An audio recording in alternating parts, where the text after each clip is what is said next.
Welcome to my presentation for Assignment 2 for EDP3333 Pedagogy and Curriculum.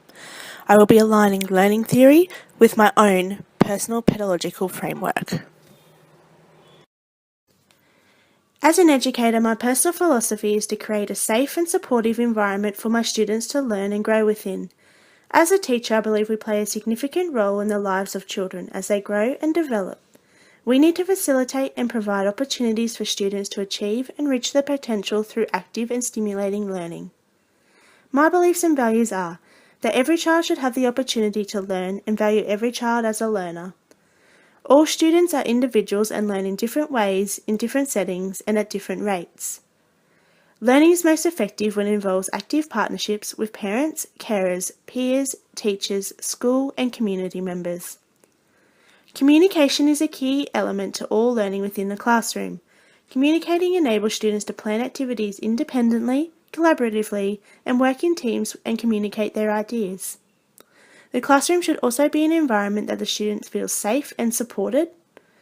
Activities should engage the learners, and the classroom should be a place where students can reflect upon their own learning. So what is learning, and how is it connected to learning theories? And do these theories reflect and influence our teaching styles and approaches? Contemporary learning theories. There are many theories of learning, and new learning requires new pedagogies. As our students become 21st century learners, we must become 21st century educators. The three big theories are cognitivism, constructivism, and behaviourism.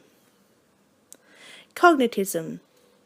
The cognitive view, learning is a change in a person's mental structures that creates the capacity to demonstrate different behaviours. Constructivism. The constructivist view, learning is the active creation of knowledge structures, such as concepts, rules, hypotheses, and associations from personal experience.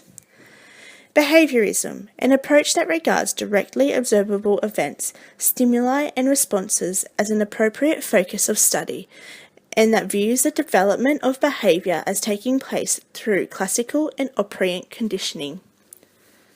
Besides the three main theories, there is also humanism and MBE science.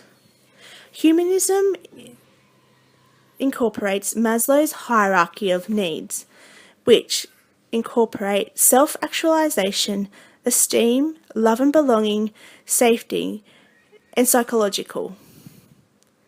MBE science is a neuroscientific view. Learning changes the physical structure of the brain and results in its organisation and reorganisation.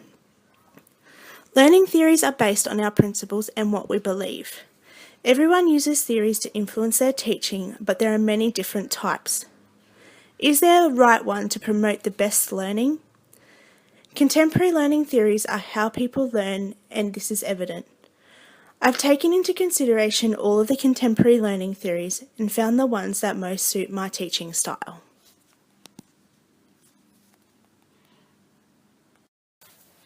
My personal pedagogical framework has been developed and influenced by many different theorists.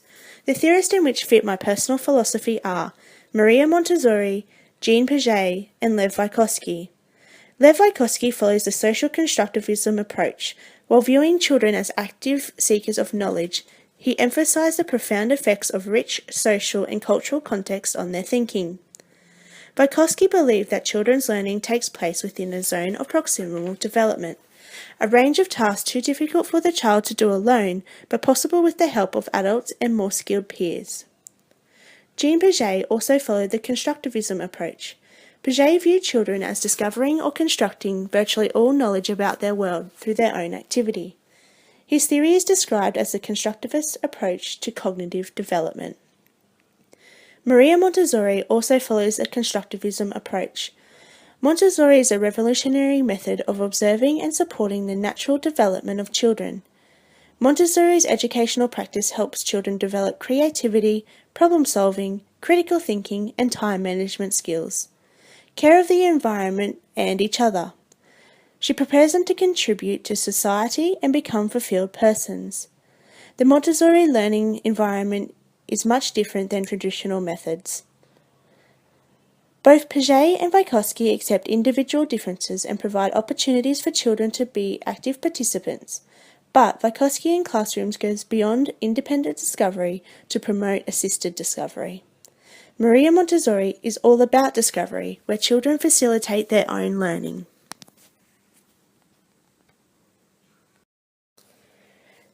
Theories influence the way we teach, but also teaching frameworks, models, strategies, and methods are also very important to the learning process.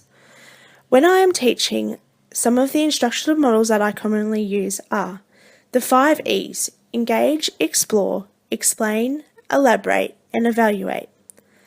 I also follow the direct instructional model and problem-based learning. Some instructional strategies that I also use are indirect instruction, direct instruction, and interactive instruction. My pedagogical framework will align with the core principles of the Department of Education Queensland, which include student-centred planning, high expectations, alignment of curriculum, pedagogy and assessment, evidence-based decision-making, targeted and scaffolded instruction, safe, supportive, connected and inclusive learning environments. How will I align these core principles and my preferred teaching frameworks and transfer them into the classroom context for my personal pedagogical framework? Principle number 1, student-centred planning. Student-centred learning allows students to actively participate in discovery learning processes. This aligns with the constructivist approach in which my personal philosophy is based upon. I want to know who my learners are, what they are learning, and how do they learn. Without this information, it would make student-centred planning difficult, and I would not be able to differentiate my lessons to suit all learners, no matter what their capability. The instructional model that I use to help cater for my students is the 5 E's. I know by working through these 5 stages, it will enhance my students' learning by creating student motivation, collaborative learning environments with communication, promote discovery and active learning, allow students to take responsibility for their own learning. I use this model as I value the importance of student engagement. Principle number 2, high expectations. Every child has the ability to learn and develop. Having high expectations is especially important in achieving better outcomes for vulnerable children. Some children require additional supports and different learning experiences, and opportunities to help them learn and develop.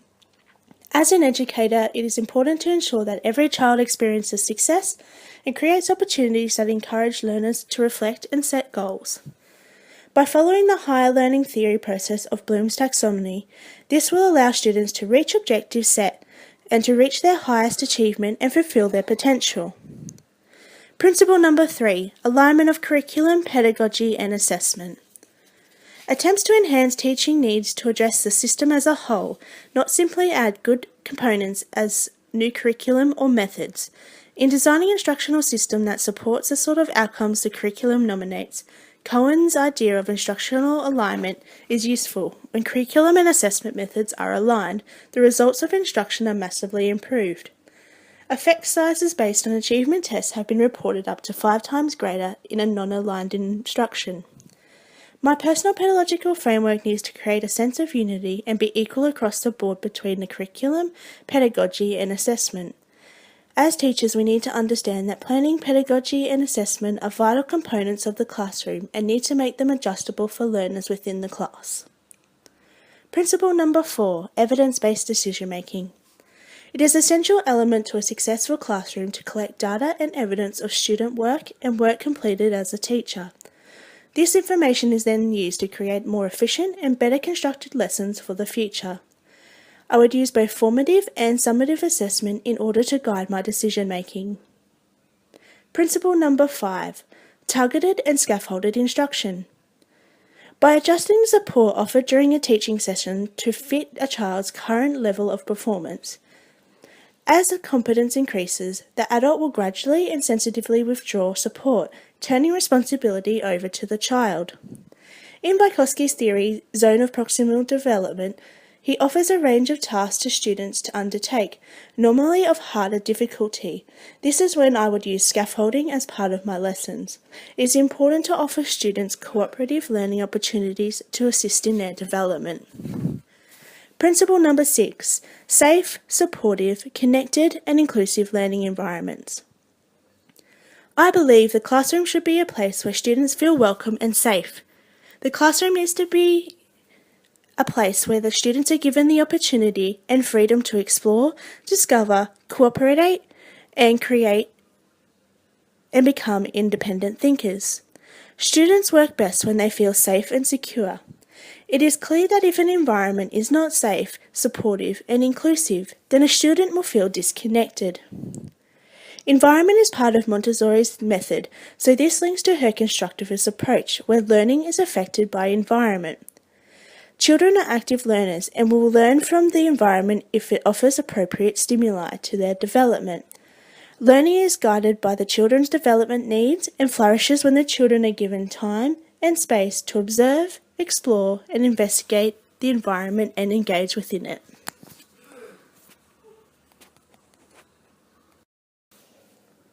I believe the best learning and practice takes place when there is alignment in frameworks both within the classroom and the school environment.